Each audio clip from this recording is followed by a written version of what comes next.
Não muito tempo não, a gente está dentro do prazo. Professor Rony, então, por favor, o senhor tem uns 30 a 45 minutos para a sua palestra e depois então a gente debate. Só uma pergunta inicial, em quantos minutos eu posso estourar a palestra? Só nas regras mais claras. Isso, vou dobrar mesmo.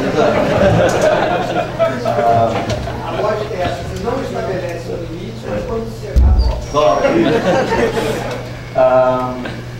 eu gostei bastante da palestra do Marcelo e vou tentar caracterizar a coisa aqui como se nós fôssemos médicos olhando para um paciente. Então, o Marcelo, o que ele fez? Ele fez todos os exames e disse para o paciente o seguinte: olha, teu colesterol está alto, tua pressão está alta, tua glicose está alta, teu ácido úrico está alto, né? E agora tem um outro médico que vai ter que dar notícia ruim. Né? O que ele tem que fazer? Né? Vai dizer assim, ó, para de beber, para de comer carne, e começa a fazer ginástica. É tudo que uma pessoa de meia idade não quer ouvir do seu médico.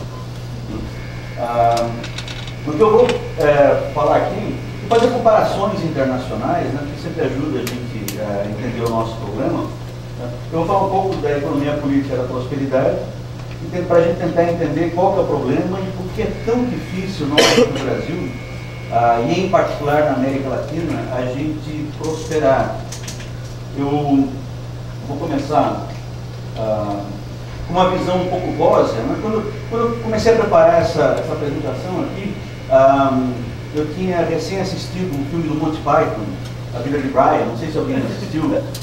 Lá no final o cara está sendo crucificado, ele começa a cantar aquela música, Always Look on the Bright Side of Life. Né? Então, meu motivo inicial aqui é um pouco parecido com essa perspectiva. Né? Para a gente entender um pouco de prosperidade, né? Como é que o Brasil está prosperando, tentei pegar algumas imagens, ao longo do tempo acho que as imagens revelam bastante coisa. Eu sei que é politicamente incorreto citar São Paulo aqui em Porto Alegre, né? Mas em termos de prosperidade, o que eu tentei ver aqui em Porto Alegre, imagens bonitas também, sempre são imagens bonitas, né? E eu pensei no Pôr do Sol no Guaíba. Eu peguei imagens antigas e não mudou muito o Pôr do Sol do Guaíba de 1920 para cá. Então, eu tive que usar essas imagens aqui mesmo. Mas olha só, construção do viaduto do Chás, que foi em 1918, estruturas metálicas, a cidade de São Paulo estava crescendo. Aqui é um viaduto do Chá novamente, com prédios do lado, prédios bonitos. Aqui em 1950, notem o design dos carros. O Brasil já era uma sociedade avançada, dá para ver com o design dos carros, é o mesmo design dos carros que em Cuba tem hoje.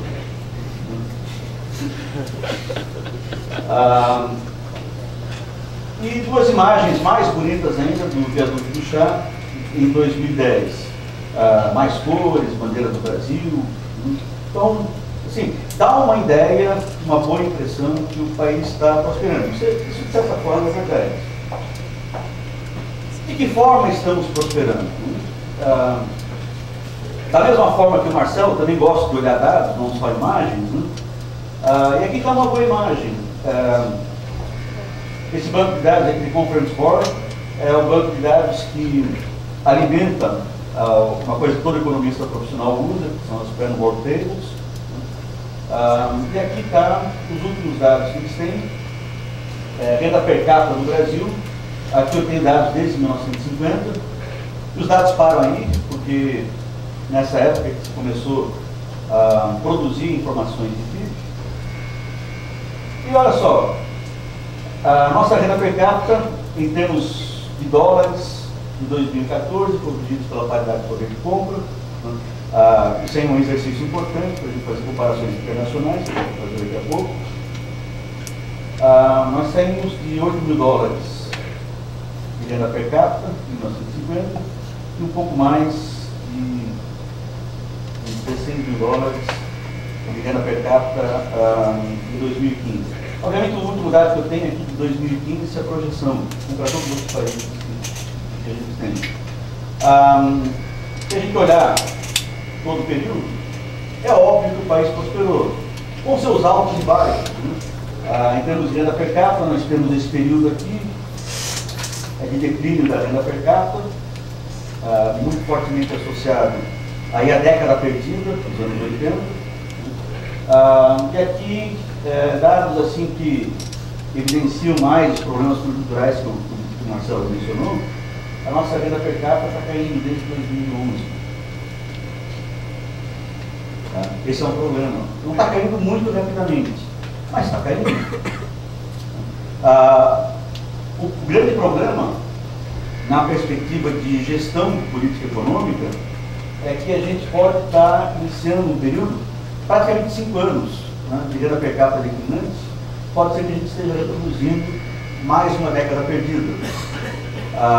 Como a nossa vida é limitada, perder uma década é muito ruim, principalmente para quem está iniciando o mercado de trabalho. Eu vejo vários jovens aqui, e ter uma década perdida quando está começando a sua vida profissional é particularmente muito ruim.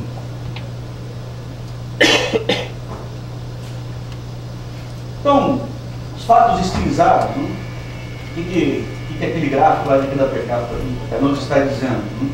Nós temos um período de crescimento econômico acelerado, 67, 79, durante a ditadura. Nós tivemos o retorno à democracia, 85 em diante. Nós tivemos a década perdida, anos 80, com declínio de renda per capita e com inflação elevada.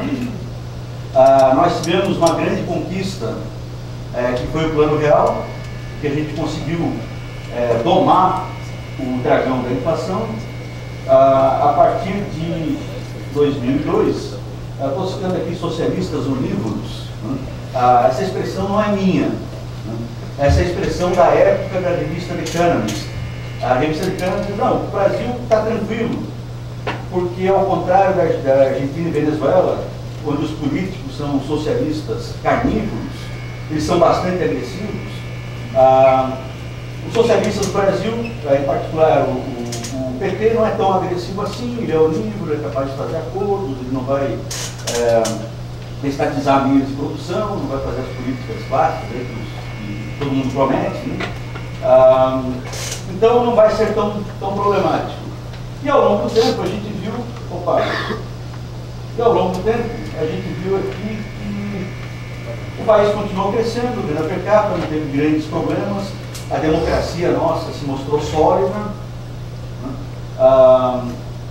E até 2011, nossa democracia bastante sólida, sem crise política mais grave, obviamente com vários pontos de crescimento aí de atrito, né? Mas nada que comprometa nosso regime político. Né? A nossa democracia é resiliente à corrupção. Né? A corrupção, até 2011, não contaminou o mundo político e também o mundo econômico. As coisas estavam indo relativamente bem. O problema todo é o seguinte, eu falei essa visão rosa da coisa, essa visão popular, está tudo